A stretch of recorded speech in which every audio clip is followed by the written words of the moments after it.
O Evangelho segundo Mateus é um dos primeiros relatos oficiais sobre Jesus de Nazaré, sua vida, sua morte e sua ressurreição.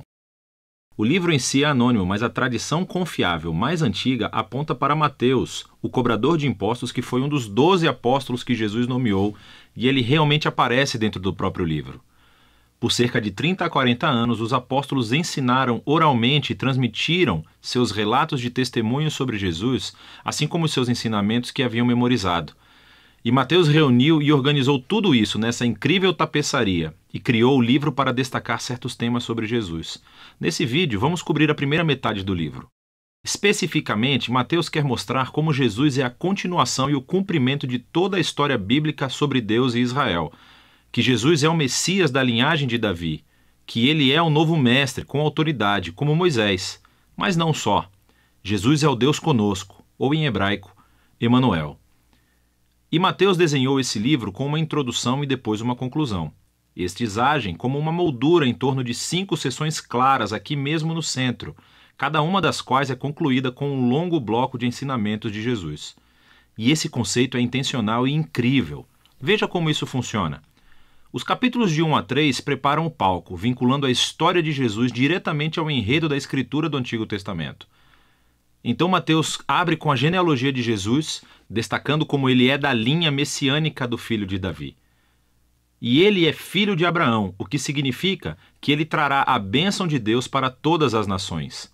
Depois disso, temos a famosa história do nascimento de Jesus e como todos os eventos cumpriram as promessas proféticas do Antigo Testamento que as nações viriam e honrariam o Messias. Que o Messias nasceria em Belém, mas, mais do que isso, a concepção de Jesus pelo Espírito Santo, seu nome, Emanuel. Tudo isso trabalha em conjunto para mostrar que Jesus não é um mero humano. Ele é Deus conosco. Deus se torna humano. Então, você pode ver 2 dos principais temas de Mateus aqui na introdução.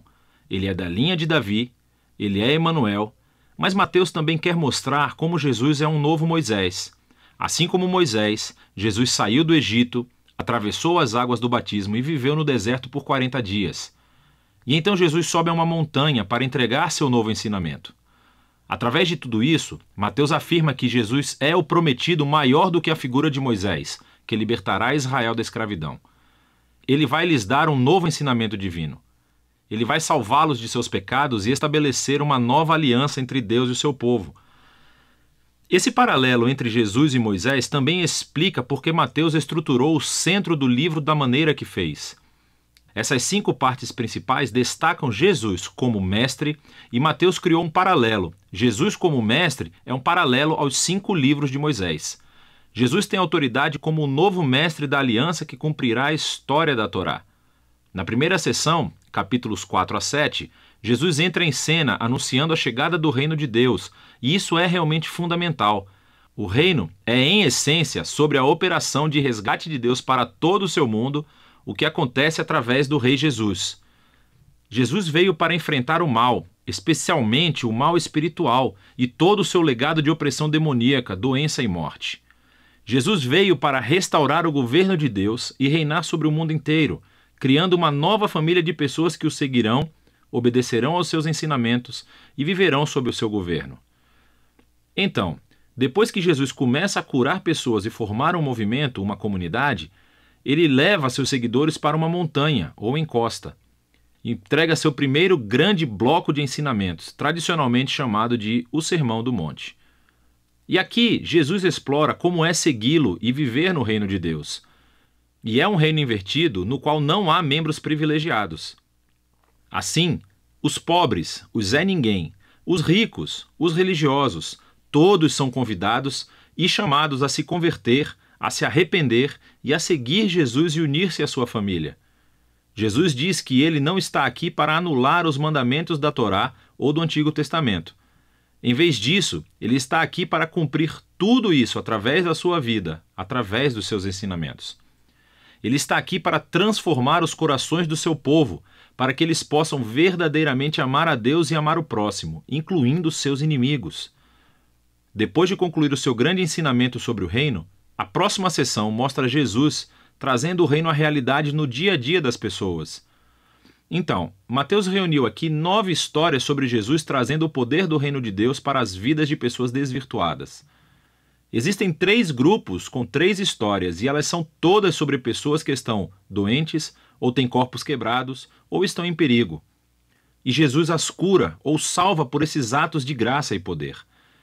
E então, bem no meio dessas tríades, encontramos 2 histórias paralelas sobre o chamado de Jesus para que as pessoas o seguissem. E aqui Mateus está enfatizando algo: que somente é possível experimentar o poder da graça de Jesus se decidir segui-lo e tornar-se seu discípulo.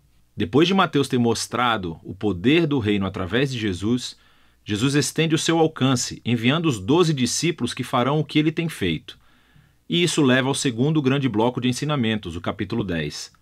E aqui Jesus ensina seus discípulos a anunciar o reino e o que esperar quando o fizerem. Muitos entre Israel estão aceitando a Jesus e a sua oferta do reino, mas os líderes de Israel não. Eles perderão muito ao se arrependerem e se tornarem discípulos de Jesus. E então Jesus sabe que eles o rejeitarão e perseguirão os seus seguidores. O que é exatamente o que acontece na próxima sessão, capítulos 11 a 13. Mateus reuniu um grupo de histórias sobre como as pessoas respondem a Jesus e a sua mensagem. E é tudo misturado. Algumas histórias são positivas, as pessoas amam a Jesus e acham que ele é o Messias. Outras são mais neutras, como João Batista, ou até mesmo os membros da própria família de Jesus, e deixam claro que Jesus não é o que esperavam. Então, aos líderes de Israel, que são totalmente negativos. Você tem os fariseus e os estudiosos da Bíblia. Todos rejeitam Jesus. Eles acham que ele é um falso mestre, que está levando as pessoas para o caminho errado. Eles pensam que Jesus é uma blasfêmia com essas declarações exaltadas que ele faz sobre si mesmo. Mas Jesus não fica surpreendido ou se abala com essas respostas tão diversas.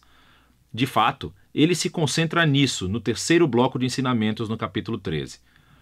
Aqui, Mateus reuniu um monte de parábolas de Jesus sobre o reino, como um fazendeiro jogando sementes em 4 tipos de solo, ou sobre um grão de mostarda, uma pérola ou um tesouro enterrado.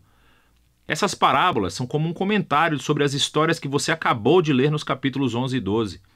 Algumas pessoas estão aceitando Jesus com entusiasmo. Outras o estão rejeitando, mas o reino de Deus é de valor supremo e não deixará de se espalhar apesar de todos esses obstáculos. Então, essa é a primeira metade do Evangelho segundo Mateus. Aqui estão mais algumas coisas para analisar enquanto lê esses capítulos. Lembre-se que Mateus está apresentando Jesus como a continuação e o cumprimento da história do Antigo Testamento. Então, procure como ele se entrelaça nas citações do Antigo Testamento. E o que você encontrará é que elas são colocadas em pontos estratégicos da história, explicando mais sobre Jesus e a sua identidade. Então pare, reserve um tempo para pesquisar essas referências e as leia em seu contexto do Antigo Testamento e, na maioria das vezes, você descobrirá conexões muito interessantes. Por fim, preste atenção aos tipos de pessoas que aceitam Jesus e o seguem. E você verá que na maioria das vezes são pessoas que não são importantes, não são ninguém ou não têm religião. E essas são as pessoas que são transformadas pela sua confiança ou fé em Jesus e seguem-no. E são os religiosos e os orgulhosos que são ofendidos por ele. Então, como é que essa tensão entre Jesus e os líderes de Israel se manifestará? É disso que se trata a segunda metade de Mateus.